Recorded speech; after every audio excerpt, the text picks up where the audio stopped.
The entire music world and beyond is of course mourning the heartbreaking loss of the Prince of Darkness, Ozzy Osbourne, that was announced on Tuesday afternoon. It happened Tuesday morning, and as is expected and usual with losses of this magnitude, tributes come flooding in from all over the world, from musicians, from fans.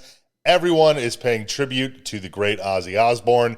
There are way too many to go over in just one video, but I did want to look at some from those who actually played with Ozzy, be it the many people in and out of his solo band over the years, and of course the 3 members of Black Sabbath, which is what I want to begin with. And we will first look at Tony Iommi, who had this to say. "I just can't believe it. My dear, dear friend Ozzy has passed away only weeks after our show at Villa Park. It's just such heartbreaking news that I can't really find the words. There won't ever be another like him. Geezer, Bill, and myself have lost our brother. My thoughts go out to Sharon and all the Osbourne family. Rest in peace, Oz." Geezer Butler also made a statement saying, "Goodbye, dear friend. Thanks for all those years. We had some great fun. 4 kids from Aston. Who'd have thought, huh? So glad we got to do it one last time back in Aston. Love you." We also heard from Bill Ward, who said, "Where will I find you now? In the memories, our unspoken embraces, our missed phone calls. No, you're forever in my heart. Deepest condolences to Sharon and all family members. Rest in peace. Sincere regrets to all the fans.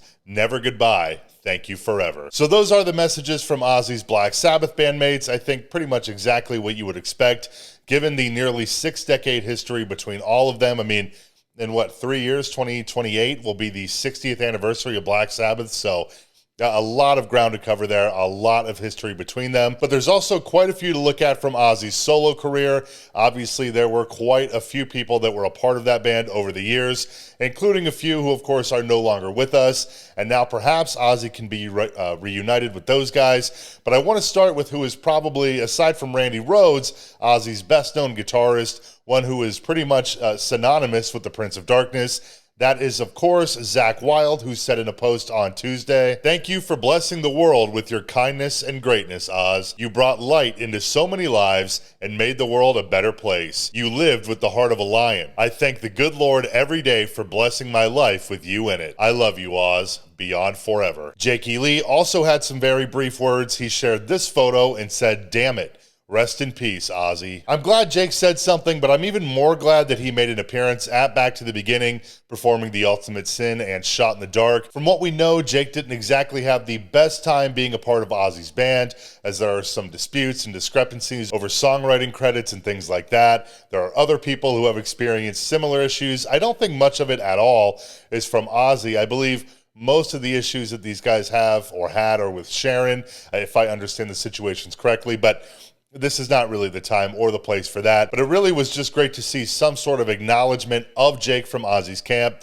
Very glad and kind of surprised that he agreed to do it, but he did, and it was excellent, so we at least got to see that. Obviously, Jake did not play with Ozzy at Back to the Beginning, but he was a part of one of the supergroups, and my God, it was just so great to see Jake back, and he absolutely crushed it. Phil Soussan, who played on The Ultimate Sin, he was in the band at the same time for a little bit as Jakey Lee. Not really a name that gets brought up too often, but he had some nice sentiments to share. Here's what he said. "I am blindsided and very saddened on hearing of the passing of Ozzy today. May he rest in peace. We shared some amazing times and many moments together that will always remain as milestones in history for me. Behind the charismatic Prince of Darkness image, there was always a man of laughter, of practical jokes, and of side-splitting humor that complemented his legendary singing talent. Those he influenced will carry his name and legacy far into the future. My heartfelt condolences and love to his family and to his children, Amy, Kelly, and Jack." The great Rudy Sarzo, who played bass for Ozzy towards the very beginning, in the very early days,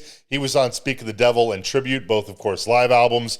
He was also at Back to the Beginning. Here's what he had to say. "I'm heartbroken and speechless. My deepest condolences to the Osbourne family. God bless Ozzy." Brad Gillis, of course, probably most known for being a Night Ranger, but also a part of Ozzy's band, replacing Bernie Tormé, who took over for Randy Rhoads. He had a very nice tribute he shared to Ozzy. Here's what Brad Gillis had to say. "Goodbye to friends, goodbye to all the past. I guess that we'll meet in the end. I will forever be grateful for Ozzy and Sharon Osbourne.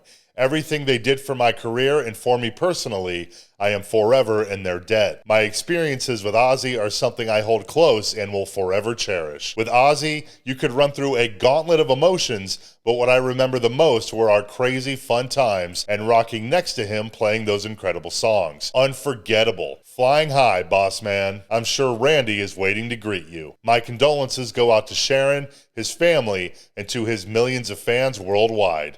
His legend will live on. We also heard from Mike Inez, of course, most known for Alice in Chains, but spent a lot of time playing with Ozzy throughout the 90s. He also played it back to the beginning as well with Ozzy.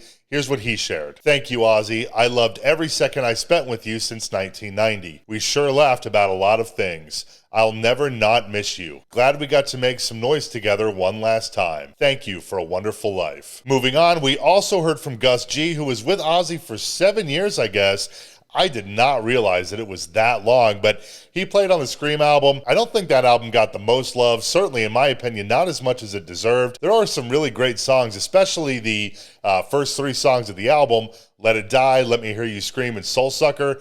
I mean, oh my God, those songs are just absolute bangers. If you're unfamiliar, check it out. The whole album is really pretty solid, but those first 3 songs are just absolutely awesome. Anyways, though, Gus G had some nice words to say about his time with Ozzy. Here's what he had to say. Dear Ozzy, thank you for everything you've done for me. The advice, the precious memories, and for the music. You changed my life forever, and I'll never forget that. As a guitar player, it was the highest honor in my career to record an album and tour the world with you for 7 years. My condolences to the family. I think that's pretty much everyone. I think I got it all covered. There are some who have not yet made statements. I did not see anything from Carmine Appice, Joe Holmes, Andrew Watt, Tommy Clufetos.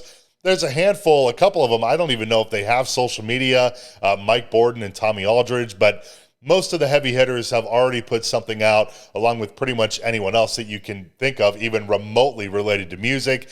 More and more are literally coming in by the second, and I'm sure there will be plenty more shared in the next few days as we mourn the death of the Prince of Darkness. But today I just wanted to go over some of these from his past bandmates. Thank you so much for watching. I will see you next time. Thank you, Ozzy Osbourne. Rest in peace.